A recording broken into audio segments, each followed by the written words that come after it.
દ્રઢ ભરોસો થાય તો શું ન થાય.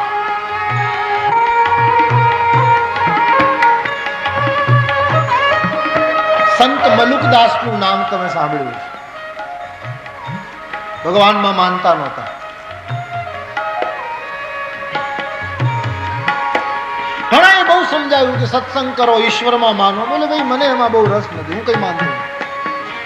બહુ કહ્યું ત્યારે કહ્યું કે ઈશ્વર હોય તો કઈ ન કરવું તોય ભગવાન ખાવાનું આપે. અરે બોલે આપે, બોલે પણ કઈ પુરુષાર્થ ન કરીએ, કઈ ન કરીએ તોય ભગવાન આપે. બોલે હા, ભરોસો રાખ.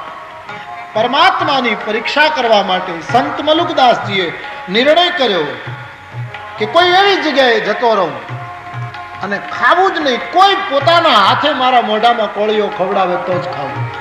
જોઉં શું થાય. જંગલમાં જતા રહે. ટૂંકમાં એક વૃક્ષ ઉપર ચડી ગયા. ગાઢ જંગલ, કોણ જાય ત્યાં, કોણ ખવડાવે. પરીક્ષા કરવી હતી પ્રભુની. એક દિવસ, 2 દિવસ થયા. ઇતિહાસ મલુકનો એમ કહે છે કે બાજુના રાજ્યનો રાજા પોતાના પરિવાર સાથે વનભોજન કરવા નીકળ્યો. રાણી, રાજકુમાર, સેવકો, દાસ દાસીઓ એક ઉજાણી કરવા માટે જંગલમાં રાજા નીકળ્યો. ભોજનના ટિફિનો બધા તૈયાર બને છે. એવું મલુકદાસજી જે વૃક્ષના ઉપર બેઠા, એની નીચે સેવકોએ સાફ કરીને કપડાં પાથર્યા, રાજાની બેઠક તૈયાર કરી, ટિફિનો તૈયાર થયા, થાળીઓ પીરસાવા લાગી. મલુકે ઉપરથી જોયું કે કંઈક શરૂઆત થઈ. નહીતર ભોજન જ કેમ અહીંયા આવે, બીજી કોઈ વ્યવસ્થા. ભોજન પીરસાવા લાગ્યા. ઉપર બેઠો બેઠો જોવે, રસોઈ પીરસાઈ ગઈ, જમવાની તૈયારી. એમાં એક ભયંકર વાઘ ગર્જના કરતો હોય.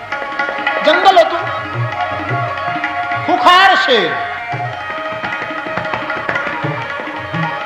સિંહને જોતા જ રાજ પરિવાર જાન બચાવવા માટે ભોજન એમને મૂકી જતું રહે. રસોઈ એમને બધી પીરસાયેલી શુદ્ધ, કોઈ હજી હેઠું નહોતું કર્યું. હવે વાઘનો તો એ ખોરાક નો હતો, એ તો જતો રહ્યો. રસોઈ એમને રહી ગઈ. મલુકને થયું કે ભોજન તો પ્રભુએ આપ્યું, પણ એને તો નક્કી કર્યું કોઈ મોઢામાં ખવડાવે તો જ ખાવ. અડધો કલાક થયો. 3-4 બારવટિયા ચોરી કરવા નીકળેલા, એ ભૂખ્યા થયેલા ને એ બરાબર જંગલમાં નીકળ્યા. ચોરી મળી નહીં ને એમાં પીરસાયેલું તૈયાર ભોજન જોઈ બધા રાજી થયા કે ભગવાને દયા કરી. એમાં એક બારવટીયો ચતુર, એને થયું કે જંગલમાં આવી રીતે ભોજન મળે, આપણે વિચારવું જોઈએ. આપણે રાજ્યના દુશ્મન છીએ. કદાચ રાજાએ ષડયંત્ર કર્યું હોય આપણને મારી નાખવા માટે, ભોજનમાં કંઈ નાખી દીધું હોય કે આ લોકો કદાચ નીકળે ને ખાઈને મૃત્યુ પામે, એટલે આ રીતે ભોજન ન કરાય. તો શું કરવું કે પહેલા કોઈને ખવડાવો.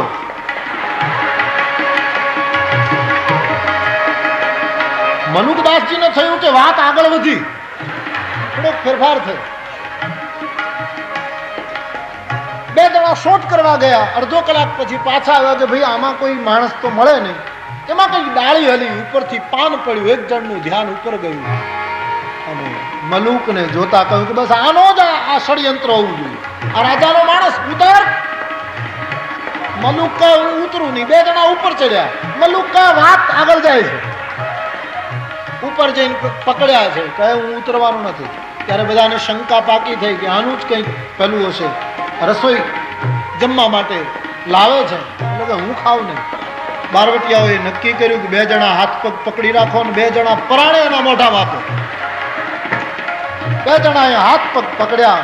2 જણાએ મલુકદાસના મોઢામાં ભોજનના કોળિયા મૂક્યા.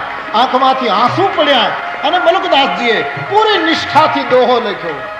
અજગર કરે ન ચાકરી, પંછી કરે ન કામ, દાસ મલુકાયું કહે, યહાં સબકા દાતારા, મારી ભૂંડી સ્વીકારો મહારાજ, હમણાં